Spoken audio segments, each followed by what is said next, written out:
welcome once again. My name is Dominique McKoy. I'm the Executive Director of the To&Through Project here at the Urban Education Institute at the University of Chicago's Crown Family School of Social Work, Policy, and Practice. And I just wanted to say I'm incredibly excited about today's conversation and our spotlight presentation on the CPS Black Student Success Plan. I will acknowledge there is a lot going on in the world. I know a lot of us on this call have been navigating, this moment of kind of intentional chaos surrounding a lot of this work. But that's part of what makes me incredibly excited about today's conversation. Incredibly excited about spaces like this, places to build community even virtually, to continue to focus on the work to support all CPS students. So thank you again for joining. We got a very packed agenda, so I'm going to go ahead and jump right in here, get my slides going. Right. So before we jump in, just for folks that may not know a ton about the To&Through Project, I wanted to share, our mission is really focused on strengthening data-informed practice across Chicago, from the middle grades through college, that really results in college degrees for Chicago public school students. We often talk about this work through the lens of kind of what we call data for inquiry and impact. And I think for us, really try to organize that work around kind of three key ideas, right? One, when it comes to changing complex systems, like making sure that all students have access to successful college pathways in the city of Chicago, we believe strongly that it's really hard to change what we can't see, right? So we work really hard in partnership with many of you on this call to organize both quantitative data that helps us understand our progress for students around key milestones on the pathway to college, but also qualitative data, right? That helps us better understand student experiences that lead to college access and success, right? Second, we are firm believers that all adults that are supporting young people, no matter where they are in their educational journey, deserve access to high quality research-backed data to help us understand the impact of our efforts, right? To understand when we are making progress and to use data to understand when we need to try something different in response to that data or the needs of our students. And then third, we are just firm believers that in this work, there is no one organization, institution, leader that is going to solve this challenge on their own, which is why we use data to organize conversations like today, right? To help us spread information around how each of us are contributing to this kind of collective goal and to fuel collective action around this shared work. So again, just thank you for joining us. And we are really excited to jump into the conversation. Wanted to share a quick overview of what we're going to be doing today. I know a lot of us are very excited to hear from Eugene Robinson, Director of Black Student Success at Chicago Public Schools, to learn more about the Black Student Success Plan. And this is a To&Through event. So, we're not going to let you get out of here without looking at some data. So I'm going to spend a couple of minutes just trying to frame up use some of the data that we've been sharing that helps really clarify for us, and I think really can help us set the stage for the conversation today around why this work is critically important and particularly critically important right now. A couple logistics notes. We do have a Q&A function available. I'm going to be honest, I'm not entirely sure we're going to have a ton of time for questions, but I would encourage folks to add questions throughout the presentation. One, because that can really be helpful feedback for Eugene as he continues to share this work across the city. But then also want to hang on to those questions because after this webinar, we will be offering a separate Zoom room. There will be a link. She should have gotten a calendar invite. There'll be a link that we will share to provide us with an opportunity to have a space for us to make meaning of some of the information shared today. and which will include getting a chance to talk through some of the questions that are still rising up for us. So we'd really invite those who are able to make it to plan on joining that discussion immediately following the ending of this webinar, but we will have some more instructions a little bit later on. Um, I think that's it in terms of context. So let's go ahead and jump into some of the data and frame up what we're going to be talking about today. Um, so actually, I wanted to start here with some context, a little bit of context. And one thing, if you know me, I'm a fan of history. I'm particularly like to be a nerd about Chicago history and education history. Shout out Dilla, who is an institution in his own right here in the city. But um, I think it's important to note that when it comes to talking about the work and the struggle of fighting for the educational rights of Black students in the city of Chicago, the work we're going to be talking about is not new, right? And I think for being completely honest, in far too many instances, that work was done in opposition to many of the institutions that we represent today, and many institutions that have been serving Black students in the city, right? But I wanted to share a portion of our to and through equity stance because I think it's been serving as a really important reminder for us and a guiding kind of vision for us in this moment. As a reminder that we can never separate the data we're going to be talking about today from context in history, and that in order to truly understand and I think to make the data useful, we really have to honor that context as we interpret this information that we're going to be looking at today to inform our path forward, right? I think this is also a really important reminder for us that, while obviously we are firm believers in data, we are firm believers in plans and strategy, and also art and policy and all those pieces. I think this stance and I think the work we're going to be talking about today is a helpful reminder for us that in a lot of ways, right, a lot of us on this call make up a significant portion of this system that we talk about changing. And we believe that data is a really important resource to help hold ourselves accountable, right, to the promises that we are making to students, to families, and the responsibilities we have as professionals in this work to really ensure the success of all students in the city of Chicago. And so, to me, I think it's a helpful reminder, right?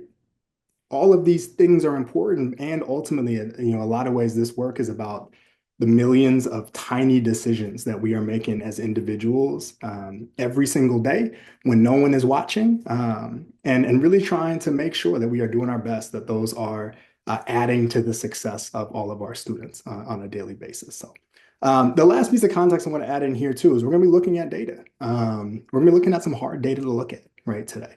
And I think our stance really helps us, serves as a reminder for us that, fundamentally, none of the data that we're going to be looking at today is a reflection of students' abilities, motivations, interests in college, but rather this is a reflection of our system, right? And the impacts that it has on different communities and students across the city. And we want to keep that top of mind as we dig into some of that data. As another piece of context, I wanted to pull in some really important work from colleagues at Kids for Chicago who did a study a couple of years ago to take a look at how population of CPS has changed, right? And in particular, I think to really dig into the confluence of policy challenges that have really resulted in a push out in a lot of ways of Black families in the city of Chicago, right? And ultimately, when we talk about who does Chicago Public Schools serve, right? That is having a real impact, right, on our population. And this is, one of many factors that I think has been influencing some declines in populations. I will say in these last couple of years, we've seen this level out, hasn't fully been updated, but I think it's important context to remember, right? That, I think part of that report was looking at in 2020, there's 85,000 fewer Black residents in Chicago than there were 10 years prior, right?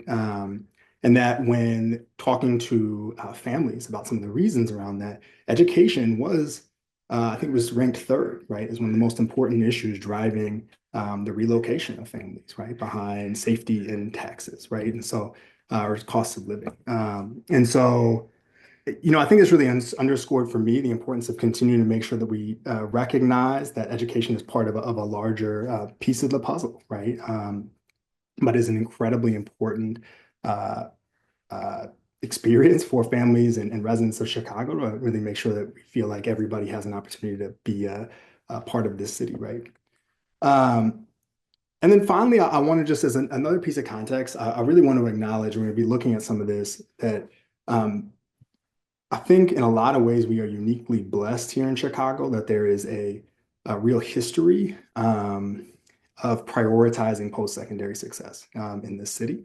And I am very excited to work in Chicago. I think it is really worth acknowledging the district. I think the educators, this whole ecosystem, but particularly, the Office of College and Career Success and our partners at OSCPA, who I truly believe are leading some really transformational work when it comes to improving post-secondary access and success. Um, and, I think it's important to acknowledge that we have changed a ton, right, in the ways that we help students and families access post-secondary pathways, but also particularly college. And, I think I've always really appreciated, I think, Chicago Public Schools perspective. They understand this is not work that they are doing on their own, right? So I share this. There's probably organizations that I left out here. If I did, uh, I'm sorry, and I'm gonna get you on the next one. I love this slide though, because I think it really helps highlight, right? These are all organizations, communities based organizations that are doing work across the city around this shared mission. I think it's something that is important for us to recognize and acknowledge, and particularly when it comes to data, right? That I think both the success that we've seen that we're going to talk about in a minute is shared, and the challenges, right, where we haven't made progress, that is shared as well, right? I think we're firm believers that again, continuing to think through the ways that we continue to make progress and make sure that this is a reality for all students across our district is truly a collaborative effort that we have a unique opportunity to continue to dig into here in Chicago. Okay, so let's get into a little bit of data. For those that don't know, one of the ways that we do our work here at the To&Through Project is that we write an annual report in collaboration with our UEI colleagues at the consortium that really try to help serve as an annual update for right that community that I was just talking about, all the different entities and focus and higher ed institutions that partner around college success of CPS students. Um, and, in this report, we think it kind of provides, we aim for it to provide this kind of annual opportunity for us to just pick our heads up and get an understanding of how we can elevate some of the great work that's happening in real time, celebrate the success that we're seeing in improving college access and success, but also to be able to articulate the work that needs to happen, right? And be really clear about the work that needs to happen. I think we're going to drop a link in the chat, but I'm also going to just walk through a couple key findings and figures from this last year's report, which we released this past October. So as part of this report, one of the things that we share every year is what we call the Post-Secondary Attainment Index. And I really love this. It's a projection that we put forth every year that I think helps us provide a bit of a systems measure, right? I think one of the things that's unique about college and exciting about college is that, again, there are multiple parts of a student's pathway that really lead to being able to have the opportunity to choose college. And then, I think figuring out the ways that those parts of those pathways work together is part of, critical work, right? That we really try to stand up. And so the PAI provides us with a bit of a systems measure to understand a projection. What we say is if current rates held, right, what would be the percentage of CPS ninth graders entering CPS in today that we would expect to have a college degree or certificate within the next 10 years, right? So providing them 4 years for high school graduation and 6 years for college completion. And for this latest report, that percentage was 31, right? And so I'm going to break that down a little bit. Again, this is a bit of a thought experiment. But if we took 100 ninth graders entering CPS today, based off of our current rate of high school graduation, we would expect 85 to graduate from high school in 4 years. Of those 85, we would expect 57 CPS students to enroll immediately in college, 43 in a 4-year college and 14 in a community college. And within the next 6 years, we would expect 31 of those students to earn a college credential, with the bulk of those students earning a bachelor's, right? So a couple things that I really like about the PAI, right, is that it really provides a representation that, we all have a part to play in this process, right? Not all of us are working on supporting students through college. Not all of us are working on high school graduation, but we all have an opportunity to affect each of these different rates that will add to continuing to see this ultimate number grow. And I also want to acknowledge that I think sometimes when we share this, 31 is not the most exciting number, right? You recognize that. There's context around this that in some ways, again, as we expand multiple pathways, post-secondary pathways for students, I think there's no world where this would be 100%, right? And we know not every student is choosing college, right? And I think what that number be, I think we can have many more conversations about that. But I think another important piece of context is that we've been tracking this number for the last 10 years. And one thing that has been really exciting is that this projection has been changing as time has gone on, right? It really gives me hope, and I think it's a reflection of a lot of the good work that's been happening. And the best part is, again, this is a projection, right? Sometimes we say this is like the only number that we put out that we want to be wrong, right?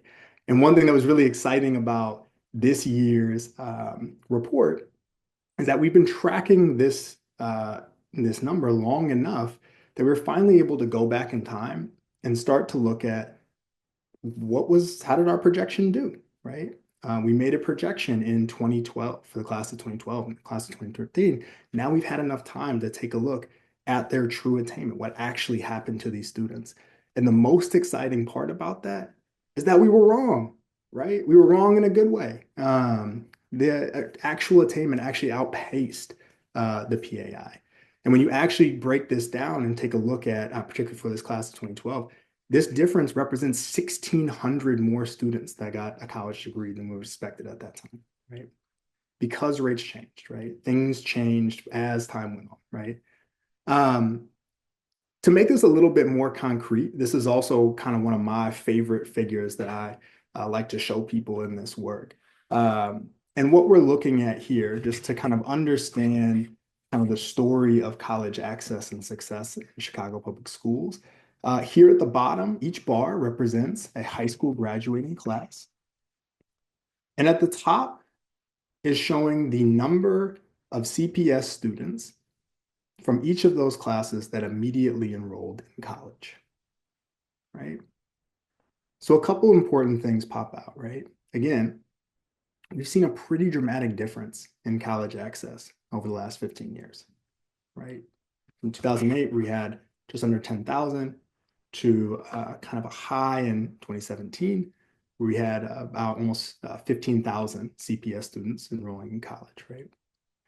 We've seen this level out in these last couple of years, but roughly we've been sitting around 60 to 70% of CPS students choosing college as the pathway, as their choice after high school.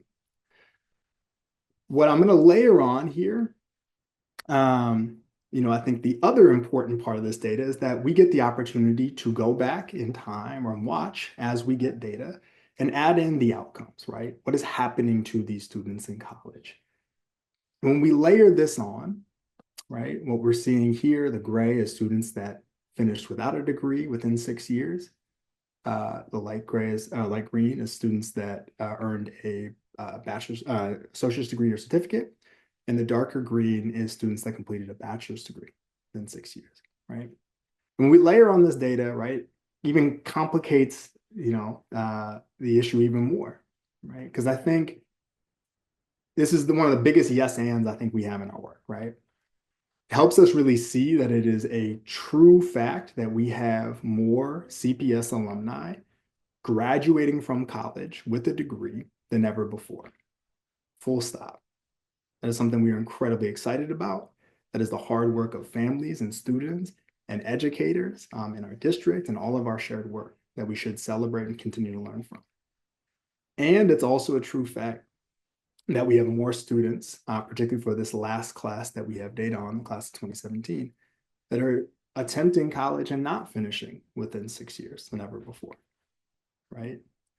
Which for us really highlights kind of the leading edge of this work. And I know is a lot of the shared work that we're doing across the city right now is really understanding how do we make sure that as we fill out this data, as we get this data back, how do we make sure more students are ending up in these green buckets and not this gray, right? The other thing, we were able to add this figure to the PAI report this year, which we were really excited about for the first time. And another really important piece of this is that for the first time, we were able to disaggregate this data as well. Because I think it really opens up some important conversations around, again, how do we put this success into context when we look at different student groups? And for today's conversation, I wanted to pull out what this figure looks like for Black CPS graduates. And I think everybody on this call can see the story is very different. And I think this raises a lot of really important questions, right? One, recognizing, right, that at this moment, particularly since the pandemic, we have seen significant portion less of Black CPS graduates enrolling in college. So I think that brings up real questions around who truly has a choice to choose this option right now. Piece of this does involve population, but I think not all of it, right? And I think even most importantly, we've seen very little change in the percentage of students that are choosing college and finishing within 6 years, right? This has been hovering around 30%, pretty consistent. So I think this example is one, it illustrates, it is an example. College is not everything, the be all end all, but it is one example of, I think, our conversation today and why it is so particularly important to have this focus as a district, as a city, right? And I wanted to end, let me see if this gets going, with one more PAI. So in the PAI, in the report, you can take a look. We disaggregate the post-secondary attainment index for all students by race and gender. So kind of give a more granular look. But for the purposes of this presentation, I'm actually, big shout out to Shelby Mahaffey on our team, who helped us pull together a PAI just for Black CPS graduates, right? And when we go through these steps, based off of current rates, we would expect if we had 100 Black ninth graders entering into CPS today, based off of current rates, we'd expect 82 to graduate from high school. We'd expect 40 to immediately enroll in a bachelor's degree serving institution, and 8 to enroll in a community college. And of those students, we would expect 18 to finish within 6 years with a college degree or certificate, right? But I think the really important thing that I want to really underscore about this is, again, this is data that does not have to be true, right? And I think this essential question is something that I think really leads into the Black Student Success Plan, right?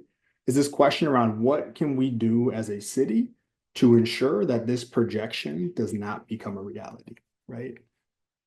And my hope is that, in 10 years, we can come back together, take a look at that graph and make sure that this projection is wrong, right? So for us, that's part of the reason why I'm super excited to introduce this man, Eugene Robinson, the director of Black Student Success for Chicago Public Schools. I want to share a little bit. I had the pleasure of meeting Eugene, I think it was almost 9 years ago, sitting around a post-secondary leadership team table at Bowen High School. And what I remember most clearly from that time of getting to work together was just the clarity of purpose, the kindness, the care for CPS students that he brought to this work. Um, and I think I was probably one of the people who was most excited. I'm sure there's people who will argue with me on this call. When I found out that he was getting the opportunity to be the inaugural director of Black Student Success um, in the Office of Equity at Chicago Public Schools. If you know Eugene, Eugene's impact extends across several critical roles at CPS and has a long history of doing this work. And I've known him under many titles over time. I served as assistant director of the University of Chicago's Charter School at Woodlawn campus, director of post-secondary support and strategy for the Office of Innovation and Incubation, manager of post-secondary initiatives in the Office of School Counseling and Post-Secondary Advising, where his actual informal title was the Naviance guy. I feel like if we were in person, I would ask everybody who was in the room to raise their hand if they ever asked Eugene a Naviance question, and I would put money that there would be a lot of hands. But he implemented this district-wide implementation of a college and career software tool for Naviance it was transformational for some of this work. Eugene's Chicago ties also run deep as a son of Inglewood, proud graduate of Lynn Bloom High School. Everybody would be going swoop swoop. Graduate of the Chicago State University. And we're also excited to welcome Eugene home in some ways as he got his master's in social work from the Crown Family School of Social Work Policy and Practice here at the University of Chicago. He's also furthered his expertise through completing a culinary arts education at Washburn Culinary Institute. He's an alumnus of City Year Chicago, a proud member of Phi Beta Sigma fraternity, and I'm also very excited that he is my friend. So with that, I will pass it over to Eugene Robinson, who's going to share more about the Black Student Success Plan. Thank you, Dom. I'm glad you did not go into full detail with the bio, but I am extremely honored and happy to be here in this space. And thank you for setting the stage and context. And it just really helps underscore why a plan like the Black Student Success Plan is important and pivotal to do the work in the area of post-secondary. And I am a kid of multiple post-secondary pathways. And so I bring that lens to this, having completed, as you said, culinary arts and doing a gap year program like City Year. And so, I'm here to help elevate why all of that is important, right? And why my goal was still college graduation, college completion.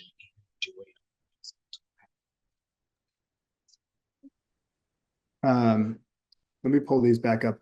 I am apologies. We had an amazing video, but I'm not sure we're going to be able to get the sound on it. Unfortunately, I'm not sure what's happening, but let me give it a shot, Eugene, and we can jump in.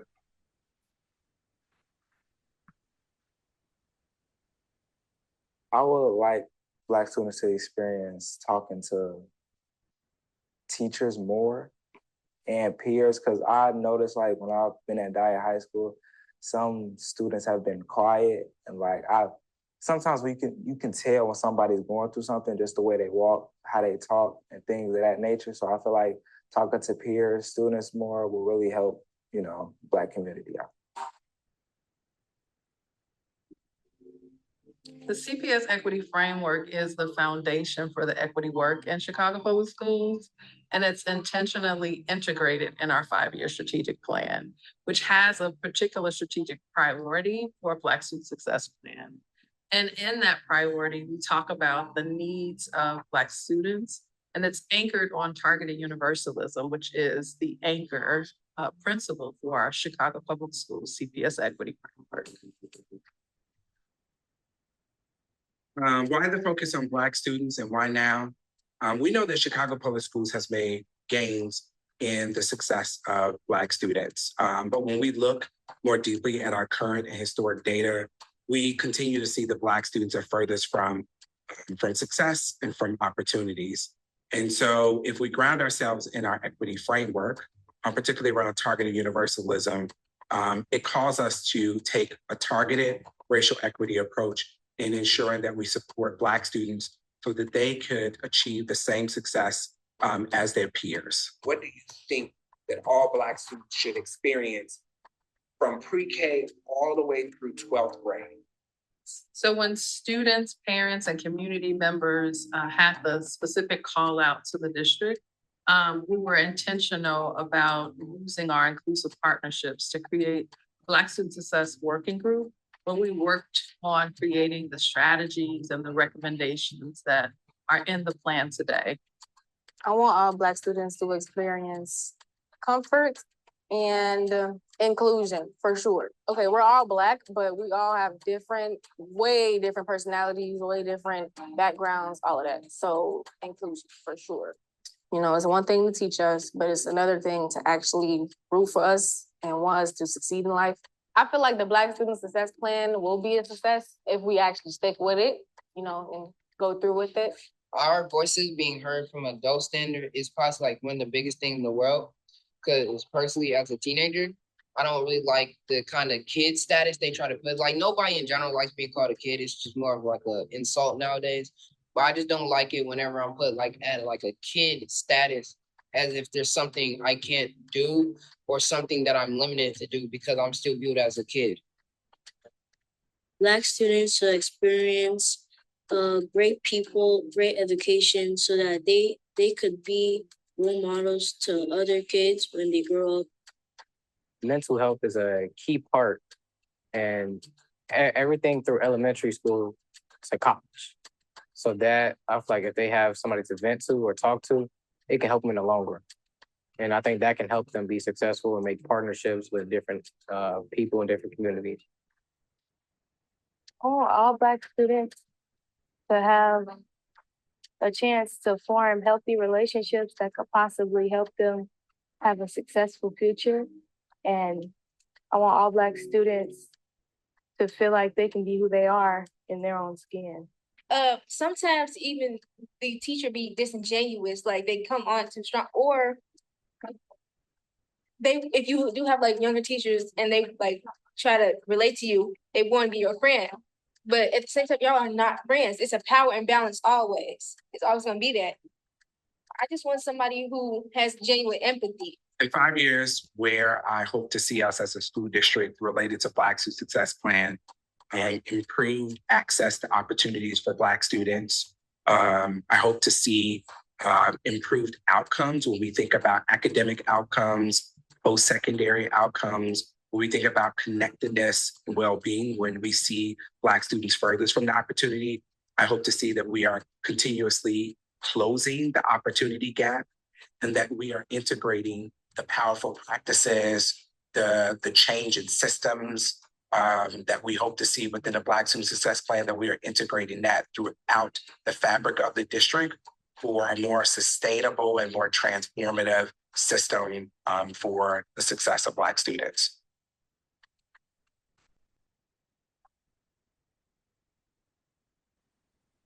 Thank you. And that video is on our website for Black Student Success. And so feel free to share it and view it again to help ground you.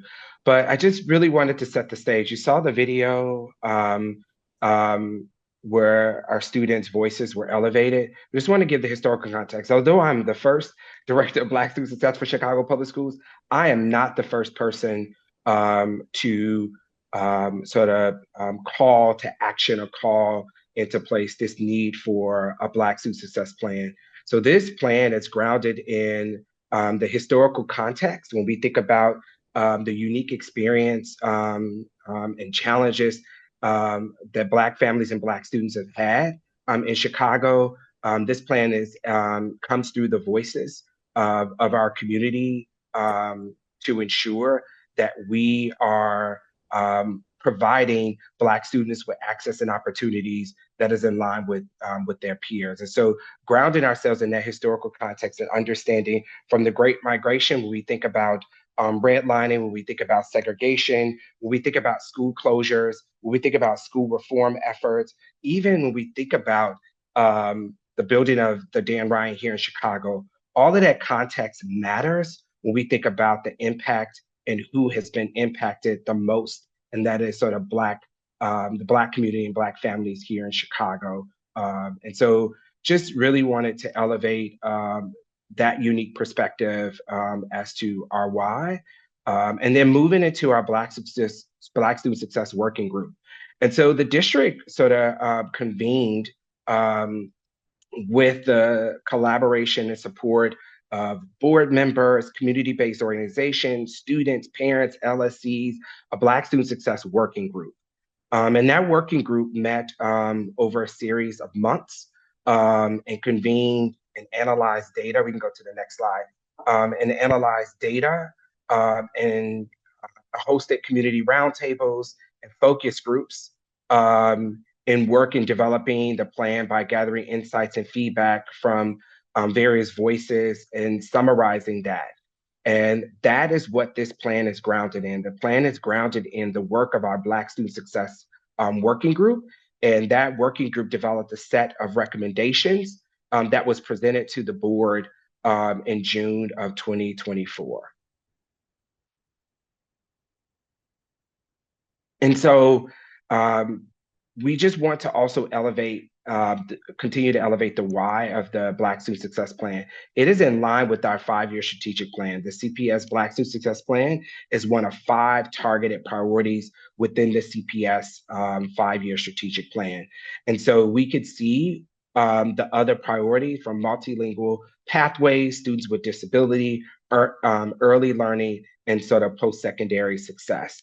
And this Black Student Success Plan is in alignment with the 5-year strategic plan. And so the Black Student Success Plan has focuses on 3 core values: the daily learning experience, adult capacity and continuous learning. And so we'll talk a little bit more around that, and inclusive collaboration in school community. So the Black Student Success Plan is grounded in our equity framework, particularly when we think about targeted universalism. And so targeted universalism takes into consideration that groups require different groups require different sets of supports in order to be successful. So just really want to underscore that targeted universalism requires us to take a targeted support to be able to support groups who may be furthest from opportunity and furthest from success. And it doesn't take away from other groups, but yet recognizes the differing needs of those groups. And we'll just click to different points. So it starts with high ambitions and rigorous goals that we want all students to achieve. And that is the North Star. We're here to talk about that North Star around post-secondary success. It also recognizes the critical role of systems, instructions, and students' everyday experience. It also understands that gaps and opportunities are driven by the differences in how students are situated in relation to the system and the universal goal. So leading with our data is really important. And so this is not Eugene's Black Student Success Plan. This is not our chief's Black Student Success Plan. This plan is the district's targeting universalism approach to supporting Black students, because we know that they are furthest from access and opportunity and success, and we have the data to support that. It also uses quantitative and qualitative data to make informed decisions. And so you saw that in the video in sitting in space and sitting in community with our students to hear about their experience and what they would like to see out of a Black Student Success Plan.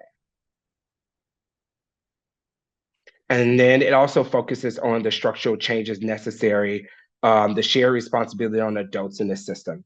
And so it's in this plan, and I'll talk a little bit about activation of that ecosystem to be able to do that work, but then also thinking about the adult capacity and learning, and also the liberatory thinking. What is the work that we need to do on ourselves, adults, to address biases, to address anti-Blackness, in order to sort of move the system in a way to be able to support students and families.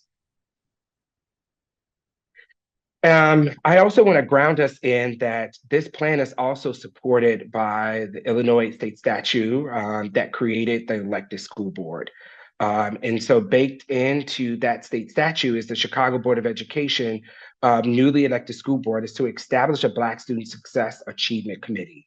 And that achievement committee will live in the board and shall be chaired by board members and will represent a diverse group of individuals based upon skills and geography.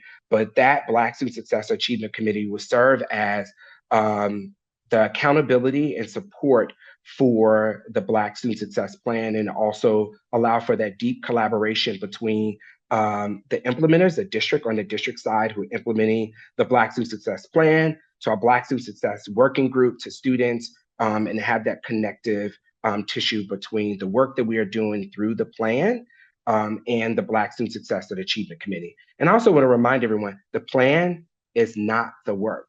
And I'll talk a little bit more about that. So I just wanted to share the timeline on how did we get here. So I talked a little bit about the Black Student Success Working Group that sort of came together and brought the community, brought students and parents and community-based organizations, groups who have really been advocating for this work for decades, together to analyze that data, to talk about what to reimagine what the educational experience for Black students will look like, from after school to inside the classroom to the supports that we want students to have. And then those recommendations that was established through this Black Student Success Working Group was submitted to the board in June. And then, as you can see, I was hired in June of 2024 as the first director of Black Student Success. And from that, we have sort of been working internally and externally with various teams and stakeholders to make meaning of those recommendations. And that's what fed into the development of the Black Student Success Plan. And we recently launched that plan on February 21st. And now we're moving into March with hosting several community roundtables. But we will continue to gain feedback and thoughts and ideas and collaboration points through those community roundtables. And from March till June and probably beyond, we will continue to collaborate with various offices and departments to develop strategies that will align to the Black Student Success Plan. As I said before, the plan is not the work. The work we know has already started in schools and networks and departments and offices. And we will use the plan to sort of develop more comprehensive sort of strategies that align to the Black Student Success Plan, from early childhood to Office of College and Career Success, to our Office of Network Support, ONS, and aligning both on the operation side and the educational side, sort of strategies that will align with the Black Student Success Plan. And so I'm really excited to share some key elements of the plan as our anchor strategies. And so what will we anchor ourselves in to be able to do this work? And so when we think about identity, culture, and voice, as you saw from that video, our students were elevating why that's important to anchor ourselves in students at the intersection of our students' identity, Black culture, allowing for our students to have voice. Our students want to be at the table when it comes to programming in their school, the supports in their school, to the curriculum that they're accessing and engaging in. Our students want a voice. And we know that that work has already started with our Department of Student Voice and the district having a plan to ensure that every school has a student voice committee. But what's unique in some of the recommendations and what we've learned through having conversations and that we're hopeful about is that we can see that several schools have established what's called Black student unions in their schools. And at the launch, we had 2 schools share their journey of establishing Black student unions, and that was Pierce Elementary in Edgewater, and my alma mater, Lindblom, in Inglewood, have both established Black student unions before the Black Student Success Plan was even established. And so how do we continue to support those schools, learn from them, and develop a framework for other schools to create Black student unions as we anchor ourselves in students' identity, culture, and voice? When we think about inclusive and culture responsive curriculum and instruction, the district just recently the board recently approved our new credit policy that really will, we will anchor ourselves in the work of creating more inclusive and culturally responsive curriculum, and so the instruction and teaching. And so we think about whole school and whole child supports. How are we supporting, grounding ourselves in community identities, the culture of our communities, the diversity within the Black community, ensuring that we have culturally responsive clinicians that are supporting, and culturally responsive and attuned clinicians that are supporting our students, as well as partners. But also what this plan is calling for and asking for is for us to do both, as well as making sure that we have folks at the table that understand our students, see our students, and will be able to support our students, but then also making sure they look like our students. And so when we think about recruitment and retention and support of Black educators and leaders, and we're here talking about post-secondary success and why that is important, we know that it is really important for our students to see themselves in the educators that are supporting them, teaching them, and guiding them to the success that we want them to achieve. And so we know that one underrepresented group when we think about recruitment of Black educators is Black male teachers and counselors and social workers. And so as a district, we know that that work is already started through our talent office with our sort of multiple pathways to become a teacher, as well as Teach Chicago Tomorrow. But we also want to ground ourselves in why this data that we're talking about post-secondary success is important. Chicago Public Schools graduates over 20,000 students every single year. That is a huge pipeline. And so if we want to increase the number of Black male educators in our district, we have to increase the percentage of Black young men graduating from Chicago Public Schools, enrolling in college, and graduating college to ensure that we have a pipeline of Black male teachers. So it's both and so it's really important. So this plan is to take a critical lens and looking at all of that, all of those different approaches to ensure that we are recruiting and retaining Black educators and leaders. So that's just a snapshot of the anchors. And then we sort of move into talking about the key elements of the plan. These goals are aligned to our district strategic plan. So I talked about recruitment and retention of Black educators, doubling the number of Black male educators hired, and improve Black teacher retention from 91 to 93%. Our talent team has been doing some amazing work with ensuring that we are recruiting and retaining Black teachers, but we know that it's not enough and at the level that we want to see. Reduce disciplinary action against Black students when we think about ensuring proportionality with their representation in the student population. So how are we reducing sort of suspension rates among Black students? And for folks who may not know this, but Nancy Pelosi commissioned the Government Accountability Office to look at suspension rates, particularly for Black girls across the entire public K-12 system. That report was released in September of 2024. So if you have not taken the time to sort of take a look at that report, but we see that Black girls' suspension rates disproportionately, we see that Black girls are disproportionately suspended at higher rates than their peers across the public K-12 system.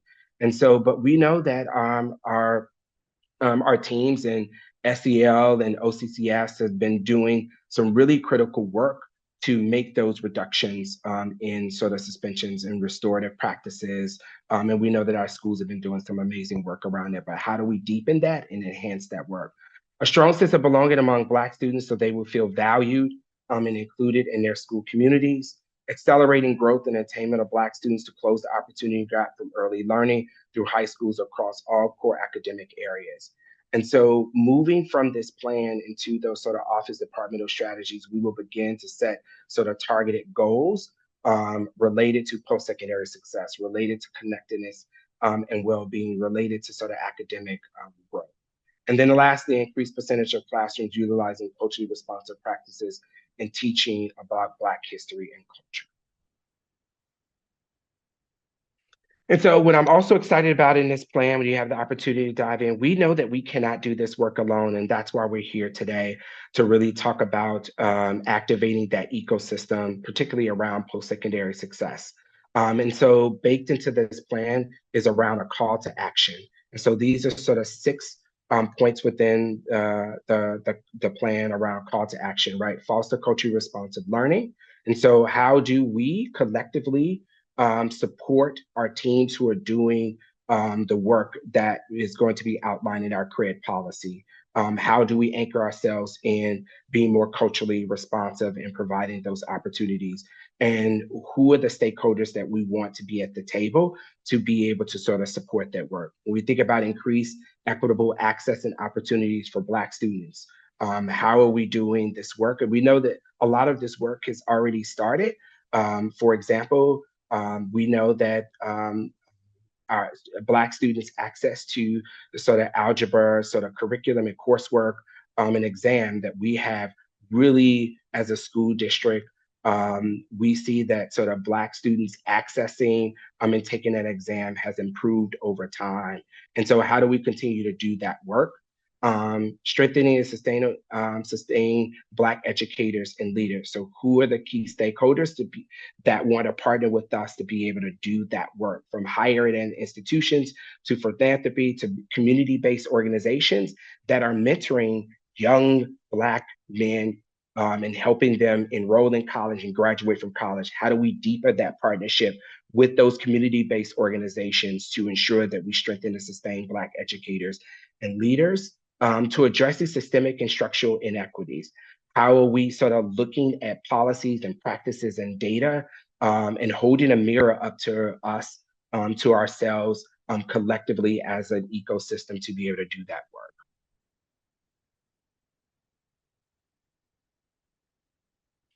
And so I just want to highlight our implementation approach. We know this is the first plan. This plan was not written through the eyes of perfection. Right, this plan is going through our continuous improvement cycle. This plan is going to continue to go through that cycle to update, to get feedback, to engage stakeholders.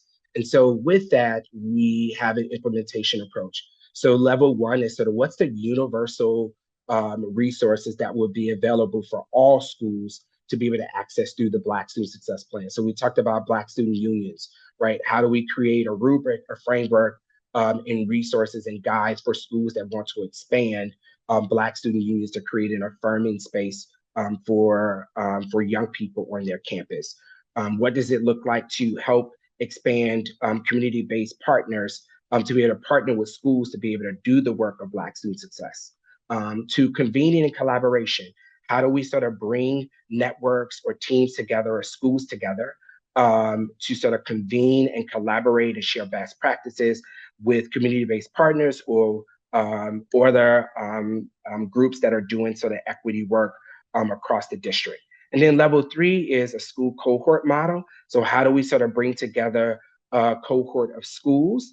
I like to use an example like our schools participating network for college success, right? And so how do we bring a cohort of schools with the focus around Black Student Success Plan together around a problem of practice, around sharing best practice, around analyzing data and doing that critical work, and also being a critical friend to be able to do the work that is outlined in the Black Student Success Plan. And then the last piece that's important is around accountability, transparency, and engagement.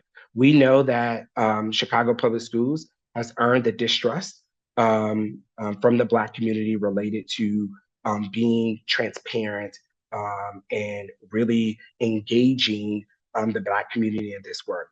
And so we have established and through feedback and through engagement, sort of developed a sort of accountability and transparent engagement structure, right? So progress and progress monitoring and continuous improvement to aligning this plan to our sort of CIDT policy.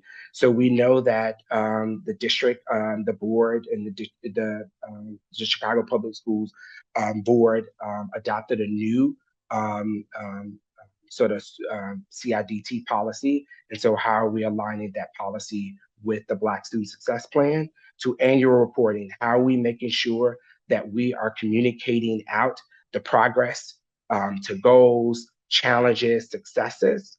And then the last piece is continuing the work of engaging stakeholders in this work and continuing the work of the Black Student Success Working Group, as well as our ongoing collaboration with the Black Student Success Achievement Committee that will be housed in the board.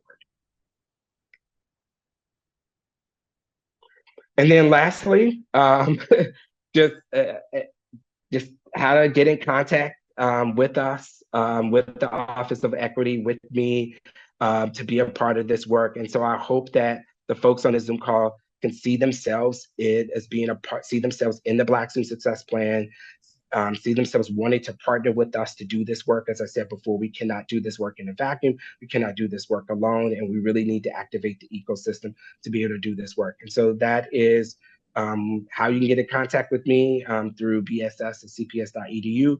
But we will continue to update our Black Student Success website. And so as we engage in the implementation of this plan, the website will mirror our implementation of this plan, so folks can see from the start of the Black Student Success Working Group to the launch of the plan to implementation will all be housed on our website. First, we are short on time, but would love to just say on behalf of this call, just thank you, Eugene. Thank you for all the folks on this call that have worked on this plan, both at CPS and at a community level. If we were in person, this would be the part where everybody would be clapping. But I'm seeing we have a ton of great questions. Unfortunately, we are coming up on time here, but we are going to move over to our post-event discussion. And so my colleague Jessica just put a link in the chat. Again, you should, if you RSVP'd, you should have an invite to the link on your calendar, but feel free to just click that link. We're going to be switching over to that Zoom and then continuing this conversation. So please bring those questions, right? We want to kind of talk about a couple of specific things in small groups. One, when we look at these anchor strategies, these call to actions, right? Understanding this first phase of this plan. To Eugene's last point, where do you see your work represented, right? Where do you see yourself fitting? Where do you see your contribution reflected in this plan? And then also, what are some of the questions that continue to pop up for you, right? So we're going to transfer over there, try to make some meaning in that space. Again, thank you, Eugene, for the work that you're putting in here to really lead this effort, and again for joining us today to share more. And thank you all to you for joining. We will see you all over in the other Zoom for those who can join.